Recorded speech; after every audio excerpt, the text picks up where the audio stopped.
नमस्कार साथियों, weekly current affairs हम लोग पढ़ रहे हैं दोस्तों। मई माह का करंट अफेयर्स 22 से 28 मई वीकली करंट अफेयर्स 2023 में आने वाले प्रत्येक करंट अफेयर्स आपको यहां पे उपलब्ध कराया जा रहा है दोस्तों। चलिए दोस्तों, वीडियो को प्रारंभ करते हैं। वीडियो को अंत तक देखिएगा, बहुत से महत्वपूर्ण क्वेश्चन आपको इस वीडियो में मिलने वाले हैं। ठीक है दोस्तों, वीडियो को प्रारंभ करते हैं। प्रश्न नंबर 1 स्क्रीन पर आपको दिख रहा है दोस्तों, पढ़ें।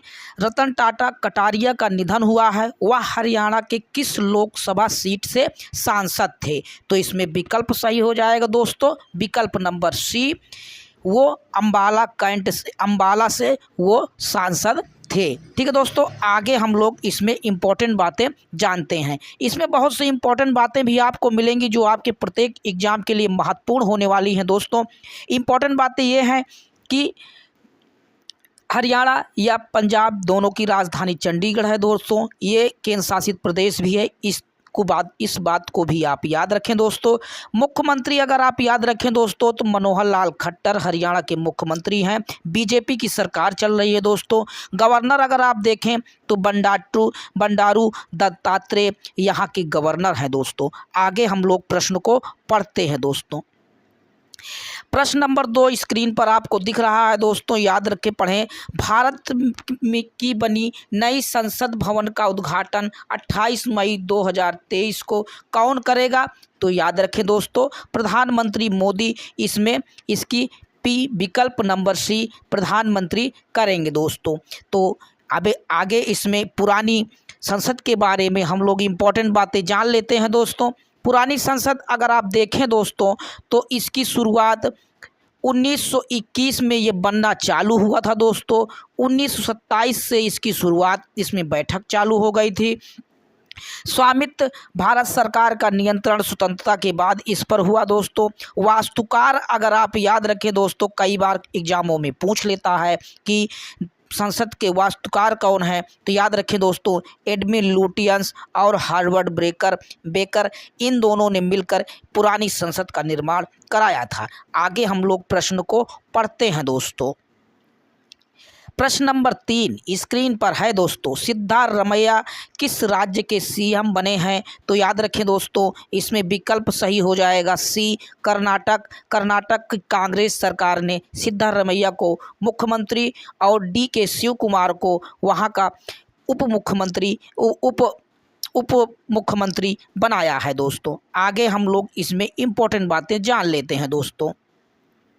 इम्पोर्टेंट बातें अगर आप याद रखें कर्नाटक के बारे में दोस्तों, तो चीफ मिनिस्टर सिद्धारमैया बनाए गए हैं, गवर्नर थावरचंद गहलोत हैं दोस्तों, और यहाँ की राजधानी याद रखें दोस्तों बेंगलुरु यहाँ की राजधानी कर्नाटक की है। आगे हम लोग प्रश्न को पढ़ते हैं दोस्तों। सारे इंपॉर्टेंट प्रश्न हैं दोस्तों, आपके आने वाले प्रत्येक एग्जाम के लिए इंपॉर्टेंट हो जाएंगे। आपको किसी भी बुक की खरीदने की आवश्यकता इसमें नहीं पड़ेगी दोस्तों।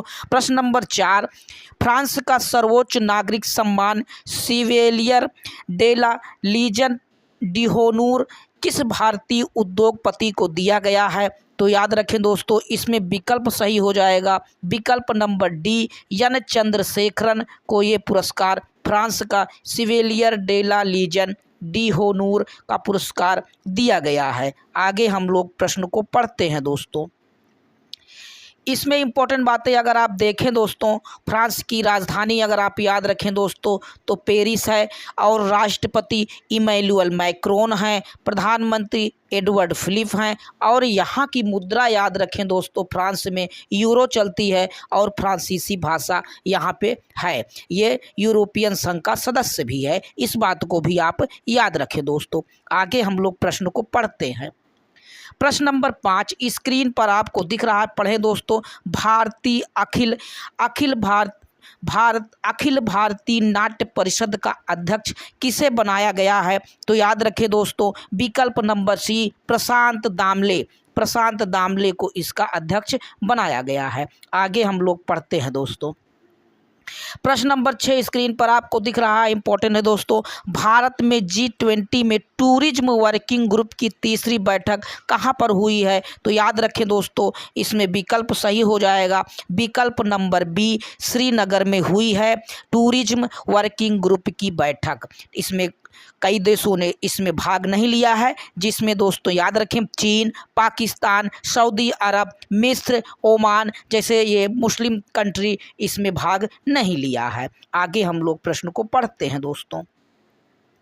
प्रश्न नंबर 7 स्क्रीन पर दिख रहा है, पढ़ें दोस्तों। केंद्रीय पृथ्वी विज्ञान मंत्री किसे बनाया गया है? याद रखें दोस्तों, केंद्रीय पृथ्वी विज्ञान मंत्री विकल्प नंबर सी किरण रिजिजू को बनाया गया है। पहले ये केंद्रीय मंत्री थे दोस्तों, उसके बाद इनको पृथ्वी विज्ञान मंत्री में इनको बदल दिया गया है। आगे हम लोग पढ़ते हैं दोस्तों।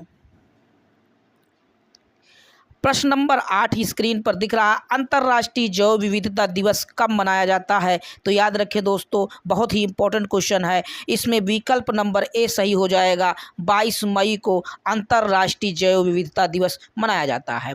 आगे हम लोग प्रश्न को पढ़ते हैं दोस्तों। जैव विविधता की थीम याद रख लें दोस्तों, 2023 की थीम क्या रही है? तो समझौते से कार्यवाही तक जैव विविधता का पुनर्निर्माण। इस बात को भी आप याद रखें दोस्तों, इसकी थीम भी कभी कभी पूछ ली जाती है। आगे हम लोग पढ़ते हैं दोस्तों, बहुत ही टॉप क्वेश्चन याद दोस्तों। प्रश्न नंबर 9, जापान के किस शहर में प्रधानमंत्री मोदी ने महात्मा गांधी की प्रतिमा का अनावरण किया है? इस बात को आप याद रखें दोस्तों, इसमें विकल्प सही हो जाएगा विकल्प नंबर बी हिरोशिमा शहर में इन्होंने इसका महात्मा गांधी की मूर्ति का अनावरण किया था। याद रखें दोस्तों, अमेरिका के द्वारा हिरोशिमा और नागासाकी पर 6 और 9 अगस्त 1945 को बमबारी हुई थी दोस्तों। इस बात को याद रखें, 6 अगस्त 1945 को, इस बात को भी आप याद रखें दोस्तों। आगे हम लोग प्रश्न के बारे में इम्पोर्टेंट बातें जानते हैं दोस्तों। इम्पोर्टेंट बातें स्क्रीन पर दिख रही है बात दोस्तों, बहुत ही शानदार है। कैपिटल, जापान की कैपिटल याद रखें दोस्तों, राजधानी टोक्यो है। प्रधानमंत्री minister prime minister Fumio Kishida हैं। एम्परर नारुहितो हैं। और यहाँ की संसद, बहुत टॉप क्वेश्चन, लगातार क्वेश्चन पूछे जाते हैं। तो डायट दोस्तों यहाँ की संसद है, इसके बारे में कई बार क्वेश्चन पूछा जाता है।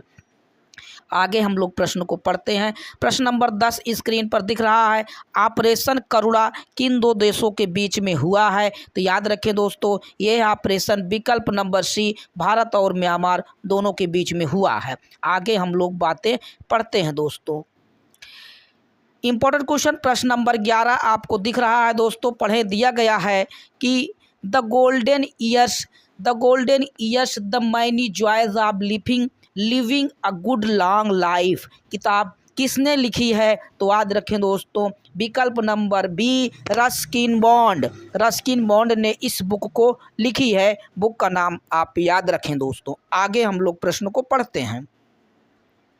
प्रश्न नंबर 12 स्क्रीन पर दिख रहा है, भारत के किस राज्य में देश के सबसे बड़ा स्काई वॉक पुल का निर्माण हो रहा है? आप याद रखें दोस्तों, इसमें विकल्प सही हो जाएगा विकल्प नंबर बी तमिलनाडु। आगे इसमें इम्पोर्टेंट बातें अगर आप जानें दोस्तों, तो इम्पोर्टेंट बातें ये है कि तमिलनाडु की कैपिटल अगर आप याद रखें तो यहाँ की राजधानी याद रखें चेन्नई है। Governor RN. रवि हैं दोस्तों, और चीफ मिनिस्टर M.K. स्टालिन हैं। और भाषा याद रखें दोस्तों, तो तमिलनाडु की तमिल भाषा है। आगे हम लोग प्रश्न को पढ़ते हैं दोस्तों। सारे इंपॉर्टेंट क्वेश्चन आपके आने वाले एग्जाम के लिए महत्वपूर्ण होने वाले हैं दोस्तों। प्रश्न नंबर 13, 37वें राष्ट्रीय खेल में पारंपरिक खेल को शामिल किया गया है। आप याद रखें दोस्तों, विकल्प नंबर बी गतका इसमें शामिल किया गया है। इसमें इम्पोर्टेंट बातें आप देखें दोस्तों, तो इम्पोर्टेंट बातें ये हैं कि कुछ इम्पोर्टेंट बातें भारतीय पड़ोसी देशों के राष्ट्रीय खेल के बारे में दिया गया है। तो नेपाल का याद रखें दोस्तों, नेपाल का वॉलीबॉल है। कई बार ये क्वेश्चन एग्जामों में पूछा गया है कि नेपाल का राष्ट्रीय खेल क्या है? तो वॉलीबॉल है। भारत और पाकिस्तान दोनों का हॉकी है दोस्तों। भूटान का तीरंदाजी है। और श्रीलंका का दोस्तों वॉलीबॉल इसका भी है। और चीन का याद रखें दोस्तों टेबल टेनिस है। आगे हम लोग प्रश्न को पढ़ते हैं दोस्तों। प्रश्न नंबर 14 स्क्रीन पर दिख रहा है दोस्तों, संयुक्त राष्ट्र की रिपोर्ट के अनुसार भारत में 422 करोड़ के हथियार किस देश को निर्यात किए हैं? तो विकल्प नंबर सी इसमें म्यांमार को निर्यात किया है दोस्तों। आगे हम लोग प्रश्न को पढ़ते हैं दोस्तों। प्रश्न नंबर 15, प्रधानमंत्री मोदी को सर्वोच्च नागरिक सम्मान the great companion of the order of Logohu को नामक पुरस्कार किस देश ने दिया है। बहुत ही टॉप क्वेश्चन है। अभी हाल ही में प्रधानमंत्री मोदी जी का पापुआ न्यू गिनी, जापान और ऑस्ट्रेलिया की यात्रा हुई थी, तो पापुआ न्यू गिनी में इनको ये पुरस्कार दिया गया है। इसको आप याद रखें दोस्तों, इंपॉर्टेंट क्वेश्चन है। इस पे पुरस्कार का नाम क्या है, तो the great companion of the order of Logohu, इसको याद रखें दोस्तों। आगे हम लोग चलिए पढ़ते हैं दोस्तों। अगर आप यहाँ की राजधानी, यहाँ पापुआ न्यू गिनी के बारे में थोड़ा जान लें दोस्तों, राजधानी पोर्ट मोर्सबी है, इस बात को याद रखें। प्रधानमंत्री जेम्स मारेफ हैं, इसको भी याद रखें। यह महाद्वीप ओसोनिया महाद्वीप है दोस्तों। मुद्रा अगर याद रखें दोस्तों तो पापुआ न्यू गिनियन किना है। राजा किंग्स चार्ल्स थर्ड यहाँ के राजा हैं। तो ये महत्वपूर्ण इंपॉर्टेंट बातें थी पापुआ न्यू गिनी के बारे में, इनको भी याद रखें दोस्तों। आगे हम लोग प्रश्न को पढ़ते हैं। प्रश्न नंबर 16, वर्ष 2024 की क्वाड बैठक किस देश में हुई है। आप याद रखें दोस्तों, किस देश में 2024 की बैठक होगी, तो ये इसमें विकल्प नंबर 20 सही हो जाएगा, भारत दोस्तों। और 2023 की जापान में हुई है, इस बात को याद रखें। प्रधानमंत्री मोदी जी इसमें भाग लेने के लिए गए थे। आगे इंपॉर्टेंट बातें हम लोग जान लेते हैं दोस्तों। G7 की बैठक भी जापान में हुई थी, इसको भी आप याद रखें दोस्तों। आप इंपॉर्टेंट बातें, इसकी क्वाड की स्थापना दोस्तों याद रखें 2007 में। इसमें सदस्य देशों की संख्या बहुत इंपॉर्टेंट हो जाती है दोस्तों। तो इसमें 4 देश हैं, जिसका पहला देश भारत है, दूसरा जापान है, तीसरा अमेरिका है और चौथा ऑस्ट्रेलिया है। इसके सदस्य देशों की संख्या क्वाड की याद रखें दोस्तों। आगे हम लोग प्रश्न को पढ़ते हैं। प्रश्न नंबर 17 स्क्रीन पर दिख रहा है दोस्तों। गृह मंत्री अमित शाह ने national academy of coastal policing campus की स्थापना किस राज्य में की है, तो विकल्प नंबर सी, गुजरात में इसकी स्थापना उन्होंने की है। इस बात को आप याद रखें दोस्तों। चलिए आगे हम लोग प्रश्न को पढ़ते हैं दोस्तों। इटालियन ओपन याद रखें दोस्तों, इटालियन ओपन 2023 का खिताब किसने जीता है, तो इसमें विकल्प सही हो जाएगा दोस्तों, विकल्प नंबर बी, डेनियल मेदवेदेव ने इस विकल्प को, इस इटालियन ओपन 2023 को जीता है दोस्तों। आगे हम लोग प्रश्न को पढ़ते हैं दोस्तों।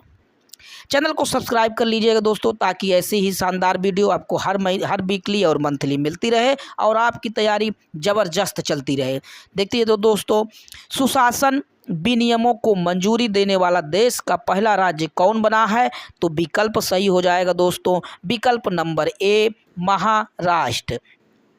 धीरे धीरे पढ़ाई करने से दोस्तों आपकी सफलता आपको ज़रूर मिलेगी। आप लगातार तैयारी को बढ़ाए रखें, ताकि आने वाले प्रत्येक एग्जाम के लिए आप सुपर से ऊपर काम कर पाएँ। विकल्प प्रश्न नंबर 20 दोस्तों स्क्रीन पर दिख रहा है, पढ़ें। दिया गया है कि किस देश की महिला को संयुक्त राष्ट्र प्रवासन एजेंसी की पहली महिला महानिदेशक के रूप में एमी पोप को नियुक्त किया गया है, तो किस देश की महिला हैं, याद रखें दोस्तों, विकल्प सही हो जाएगा, विकल्प नंबर बी, अमेरिका की ये महिला हैं। आगे हम लोग प्रश्न को पढ़ते हैं दोस्तों। प्रश्न नंबर 21, नई दिल्ली में मेरी लाइफ मेरा स्वच्छ शहर अभियान किस केंद्रीय मंत्री ने शुरू किया है, याद रखें दोस्तों, मेरी लाइफ मेरा स्वच्छ शहर हरदीप सिंह पुरी, विकल्प नंबर बी, इन्होंने शुरू किया है। आगे हम लोग प्रश्न को पढ़ते हैं दोस्तों। प्रश्न नंबर 22, बीसीसीआई के द्वारा किस कंपनी को भारतीय टीम को किट स्पॉन्सर घोषित किया गया है, याद रखें दोस्तों, भारतीय टीम को किट स्पॉन्सर नियुक्त करने वाला कौन है, तो विकल्प नंबर सी, एडिडास है। आगे हम लोग प्रश्न को पढ़ते हैं दोस्तों। प्रश्न नंबर 23, पुरुषों की जेवलिन थ्रो रैंकिंग में नीरज चोपड़ा को कौन से स्थान प्राप्त बने हुए हैं, याद रखें दोस्तों, पूरे दुनिया में विकल्प नंबर ए, फर्स्ट स्थान पर ये बने हुए हैं। आगे हम लोग प्रश्न को पढ़ते हैं दोस्तों।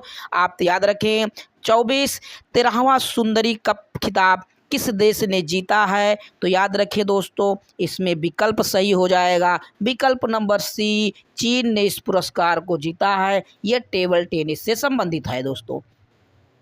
आगे हम लोग प्रश्न को पढ़ते हैं। प्रश्न नंबर 25, T20 क्रिकेट में 11,000 पूरे करने वाले दूसरे भारतीय खिलाड़ी बने हैं। तो याद रखें दोस्तों, दूसरे भारतीय खिलाड़ी 11,000 रन बनाने वाले T20 में रोहित शर्मा बने हैं। और प्रथम कौन बना है दोस्तों?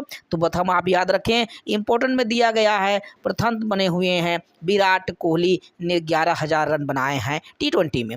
आगे हम लोग प्रश्न को पढ़ते हैं दोस्तों। प्रश्न नंबर 26 स्क्रीन पर दिख रहा है, मुख्यमंत्री तीर्थ यात्रा दर्शन योजना के अंतर्गत बुजुर्गों को हवाई मार्ग से तीर्थ यात्रा भेजने वाला पहला राज्य कौन सा बना है? याद रखें दोस्तों, बुजुर्गों को हवाई मार्ग से, इस बात को इम्पोर्टेंट है, याद रखें।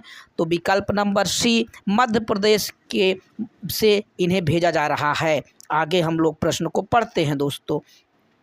मध्य प्रदेश के बारे में कुछ इंपॉर्टेंट बातें दी गई हैं, याद रखें दोस्तों। राजधानी या कैपिटल भोपाल है। चीफ मिनिस्टर बीजेपी के शिवराज सिंह चौहान हैं। और ऑफिशियल फ्रूट याद रखें दोस्तों, तो यहाँ का मैंगो है। और एनिमल बारहसिंघा है यहाँ का। आप मध्य प्रदेश की बातें भी इंपॉर्टेंट है, याद रखें दोस्तों। आगे हम लोग प्रश्न को पढ़ते हैं दोस्तों। यूपीएससी सीएसई 2022 में पहली रैंक किसकी बनी हुई है? तो याद रखें दोस्तों, विकल्प नंबर बी, इशिता किशोर। इशिता किशोर को ये 2022 की पहली रैंक मिली हुई है दोस्तों। आगे हम लोग प्रश्न को पढ़ते हैं। प्रश्न नंबर 28, अंतर्राष्ट्रीय बुकर पुरस्कार 2023 किसको दिया गया है? तो इसमें विकल्प सही हो जाएगा दोस्तों, विकल्प नंबर बी, जॉर्जी गोस्पाडिनो। ये इसमें विकल्प नंबर बी सही हो जाएगा दोस्तों। इनको अंतर्राष्ट्रीय बुकर पुरस्कार 2023 दिया गया है। इसके बारे में इम्पोर्टेंट बातें हम लोग जानते हैं दोस्तों।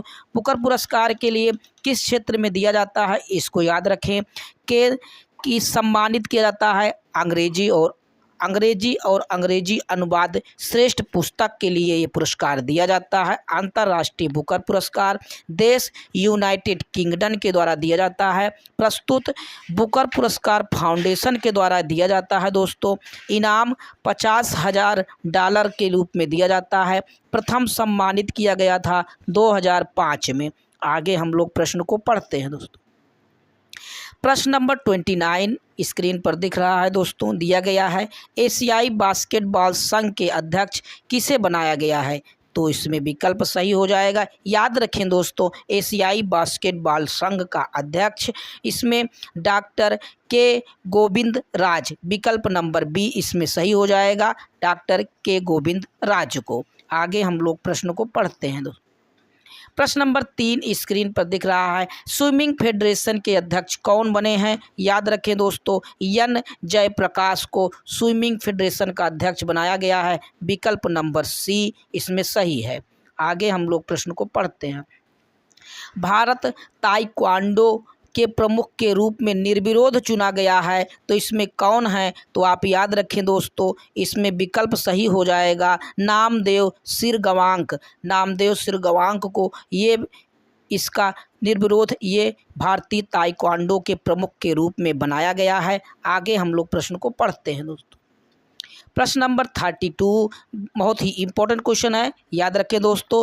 त्रिपुरा टूरिज्म का ब्रांड एम्बेसडर किसे बनाया गया है? तो भारतीय खिलाड़ी सी, विकल्प नंबर सी, सौरभ गांगुली को इसका ब्रांड एम्बेसडर बनाया गया है। आगे हम लोग प्रश्न को पढ़ते हैं दोस्तों। प्रश्न नंबर 33 बहुत ही इम्पोर्टेंट है, भारतीय रेलवे के द्वारा किस देश को 20 broad gauge engine diesel engine दिया गया है? तो इसमें विकल्प सही हो जाएगा, विकल्प नंबर सी, बांग्लादेश को दिया गया है दोस्तों। आगे बांग्लादेश के बारे में इंपॉर्टेंट बातें आप याद रखें दोस्तों। इंपॉर्टेंट बातें ये है कि बांग्लादेश की राजधानी ढाका है और प्राइम मिनिस्टर याद रखें दोस्तों शेख हसीना है। यहाँ की भाषा बंगाली और यहाँ पर करेंसी कौन सी बोली होती है दोस्तों? तो बांग्लादेश टका यहाँ की करेंसी है, याद रखें दोस्तों। आगे हम लोग इम्पोर्टेंट बातें जानते हैं। महत्वपूर्ण इम्पोर्टेंट बातें के प्रश्न नंबर 34, केरल में आयोजित अंतर्राष्ट्रीय श्रम सम्मेलन का आयोजन किसने किया है? तो याद रखें दोस्तों, इसमें विकल्प सही हो जाएगा विकल्प नंबर बी, अमित शाह केंद्रीय गृह मंत्री, इन्होंने इसका अंतर्राष्ट्रीय श्रम संगठन सम्मेलन का आयोजन हुआ है इस बार केरल में। इस बात को भी आप याद रखें दोस्तों, भारत में हो रहा है। आगे इसमें इंपॉर्टेंट बातें अगर आप याद रखें दोस्तों, तो अंतर्राष्ट्रीय श्रम संगठन की स्थापना 1919 में हुई थी दोस्तों। इसका मुख्यालय जिनेवा स्विट्जरलैंड में है। आप इन दोनों को भी याद रखें, इम्पोर्टेंट है दोस्तों। आगे प्रश्न नंबर 35, दुनिया का सबसे बड़ा कार निर्यातक देश कौन है? तो कार निर्यातक देशों में दोस्तों विकल्प नंबर सी, चीन बन गया है। आगे हम लोग प्रश्न को पढ़ते हैं दोस्तों। प्रश्न नंबर 36 बहुत ही इंपॉर्टेंट है दोस्तों, याद रखें, इसमें से क्वेश्चन लगातार पूछे जाते हैं तो इम्पोर्टेंट है। फिल्म फेयर अवार्ड 2023 का सर्वश्रेष्ठ अभिनेता का अवार्ड किसे मिला है? तो विकल्प नंबर सी, राजकुमार राव को फिल्म अभिनेता सर्वश्रेष्ठ अभिनेता का अवार्ड मिला है। इसमें इम्पोर्टेंट बातें अगर आप देखें दोस्तों तो स्क्रीन पर दिख रही है, पढ़ें। विजेता वर्ग और विजेता सर्वश्रेष्ठ फिल्म गंगूबाई काठियावाड़ी को दिया गया है, इस बात को भी आप याद रखें दोस्तों। सर्वश्रेष्ठ अभिनेता पुरुषों में अगर देखें, राजकुमार राव को बधाई 2 पिक्चर के लिए दिया गया है, राजकुमार राव को। सर्वश्रेष्ठ अभिनेता महिला का अगर आप देखें दोस्तों, आलिया भट्ट को दिया गया है गंगूबाई काठियावाड़ी पिक्चर के लिए। और सर्वश्रेष्ठ अभिनेता क्रिटिक्स या कॉमेडी के लिए संजय मिश्रा को वध के लिए दिया गया है। आप इन सभी बातों को भी आप याद रखें दोस्तों। आगे हम लोग प्रश्न को पढ़ते हैं। प्रश्न नंबर 37 स्क्रीन पर आपको दिख रहा है दोस्तों, पढ़ें। दिया गया है पार्टीशन फ्रीडम नामक बुक किसने लिखी है? तो विकल्प इसमें सही हो जाएगा दोस्तों विकल्प नंबर सी, राम माधव ने ये बुक लिखी हुई है। बुक का नाम भी याद रखें दोस्तों, पार्टीशन फ्रीडम। ठीक है, आगे हम लोग प्रश्न को पढ़ते हैं दोस्तों। प्रश्न नंबर 38 बहुत ही इंपॉर्टेंट क्वेश्चन है, याद रखें दोस्तों। शराब पर स्वास्थ्य चेतावनी लगाने वाला दुनिया का पहला देश कौन सा बन गया है? तो विकल्प नंबर बी, आयरलैंड बना है शराब पर स्वास्थ्य चेतावनी लागू करने वाला। इसमें इम्पोर्टेंट बातें अगर आप देखें दोस्तों तो आयरलैंड की राजधानी आप याद रखें डबलिन है, राष्ट्रपति मैरी मैक एलिज हैं और यूरो यहाँ चलती है, यूरोपीय संघ का ये भी सदस्य देश है। आगे हम लोग पढ़ते हैं दोस्तों। प्रश्न नंबर 39, पर्यावरण मंत्रालय द्वारा ताल छापर अभ्यारण्य, याद रखें दोस्तों, करंट का बात है, अभी क्वेश्चन पूछा जा सकता है। ताल छापर अभ्यारण्य को इको सेंसिटिव जोन में नामित किया गया है, किस राज्य में है? तो विकल्प नंबर सी, राजस्थान राज्य में ये है। आप इसको याद रखें, किस राज्य में है इसको जरूर याद रखें दोस्तों, करंट का क्वेश्चन पूछा जा सकता है। आगे हम लोग लास्ट क्वेश्चन पढ़ते हैं दोस्तों। 40, गोवा सरकार ने पर्यटन बढ़ाने के लिए किस राज्य के साथ समझौता किया है? तो याद रखें दोस्तों विकल्प नंबर सी, उत्तराखंड के साथ इन्होंने समझौता किया है। तो ये रहे दोस्तों महत्वपूर्ण 40 क्वेश्चन। इंपॉर्टेंट बातें अगर गोवा के बारे में देखें तो यहाँ की कैपिटल पणजी है दोस्तों, पणजी, और चीफ मिनिस्टर प्रमोद सावंत हैं, बीजेपी की सरकार यहाँ पे चल रही है। तो ये रहे दोस्तों महत्वपूर्ण 40 वीकली क्वेश्चन, आप याद रखें ये सारे महत्वपूर्ण क्वेश्चन आपके आने वाले एग्जाम के लिए महत्वपूर्ण होने वाले हैं। ठीक है दोस्तों, तो ये आगे नेक्स्ट वीडियो में हम लोग मिलते हैं। चैनल को सब्सक्राइब करके दोस्तों कमेंट में आप इसकी क्वालिटी के बारे में ज़रूर बताएं दोस्तों, ताकि इसमें जो भी सुधार हो उसको किया जा सके।